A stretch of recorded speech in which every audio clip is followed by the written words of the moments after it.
Tonight is the night that Kyrie Irving will make his NBA season debut. That's the plan for the Nets star point guard, who has not played one time this season after refusing to get the COVID-19 vaccine.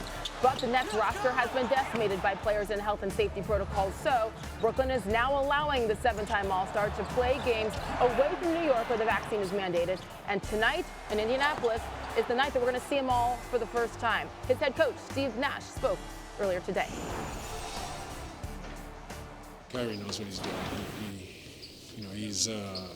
He's been with us, and he also can adapt to situations. And so we haven't had a ton of time to really give him the tutorials, but that's something that we are happy to do on the fly as well, and let him kind of, more importantly, feel a sense of cohesion with his teammates, get comfortable playing the game before we overload him with a ton of thoughts. And I think he'll be fine.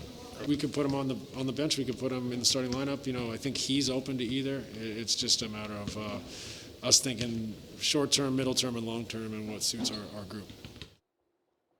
All right, let's go by the numbers with Kyrie's return tonight. First of all, it's Brooklyn's big three back together, finally. Good news for Brooklyn, because the Nets went 11-3 last season when all three guys played, and they outscored their opponents by an average of 7.3 points per game. In total, Durant, Harden, and Kyrie were on the court together just 332 minutes last year, though. That's the equivalent of about 7 NBA games. They struggled with that last year, averaging over 135 points per 100 possessions with all three guys there, though. They upped their game in the postseason, combining for 85.2 points per game as they dominated Boston, eliminating the Celtics in 5 games.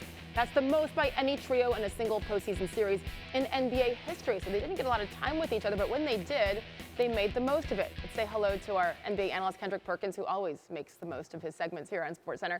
And Perk, no matter how great a player is, it always takes time to shake off the rust in games, right?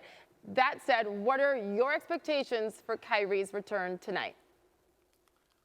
Well, Sage, it takes time for certain players, but guys like Kevin Durant, Steph Curry, Ja Morant, Kyrie Irving, it takes no time. Listen, these are guys that comes out of their mother wombs playing the game of basketball, okay? You could drop Kyrie Irving off anywhere in America, LA Fitness, the local YMCA, he's going to get buckets. That's what he do.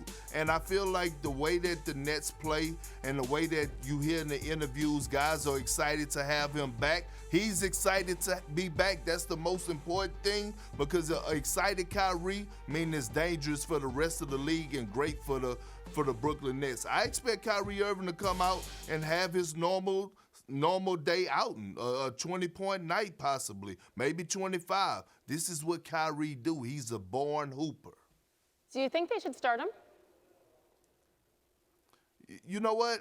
If I'm Steve Nash, I would start him. I would start him for the simple fact that a guy like Kyrie Irving, Sage, you got to treat him a little differently, right? We already know that he has a history of sometimes when things don't go his way, he tends to stray off a little bit. So, every player is different, and you got to coach every player different. Yeah. And if you want to get the best version of Kyrie Irving, I know it's sad, but I always tell people, look, when you get paid the big bucks and you're a franchise guy, you get special privileges. And if Steve Nash and the Brooklyn Nets want to get the best version of Kyrie Irving, I think they start him tonight. Well, it certainly would be a statement from the head coach for sure. Now, because of New York's vaccine mandate rules, they're only going to have Kyrie on the road. That said, what do you think of the consistency issue that people are talking about? The inconsistency, basically, of the Nets playing him. It's not going to be for every single game. Yeah, you know what? It's going to be hard, but I think it's a smart move by the Nets of actually addressing it and starting the process now, because they know when it comes postseason, they want everybody to be comfortable with the situation. And here's the thing, Sage. The Brooklyn Nets only really need Kyrie Irving for road games, and I'm going to tell you why. We know at home, role players elevate their game. And if James Harden and Kevin Durant, along with the pieces that they have, can't win home games in the playoffs, then they're not elite players like we think they are. But when you go on the road, Role player struggles, but your superstar players bring you home. And that's where a fresh Kyrie Irving coming in on the road is going to take the load off of James Harden and Kevin Durant and come in and help them win them road games. Yeah, but then you think in the postseason, if you're going a full 7 games potentially, and you got the clincher at home against another good team, that is when they're really going to feel it. But first things first, let's get through the regular season. They got 24 scheduled road games left. Kyrie ineligible to play in 3 of those 24 because 2 are at the Knicks and 1 is at the Raptors, and those mandates, of course, affect in those cities. It's going to be interesting to watch. Perk, as always, thank you for your insight. We look forward to seeing Kyrie tonight in Indianapolis. The Nets only played 2 teams, again, with a winning record over the next 7 games, too, so maybe that'll help him get going. In that span, they also play 4 games on their home court. Again, that means without Kyrie, either in New York, Brooklyn, or, of course, playing the Knicks. After that, they're going to have an upcoming stretch to get him back. They're going to play 5 of 7 on the road leading in to February, Jay.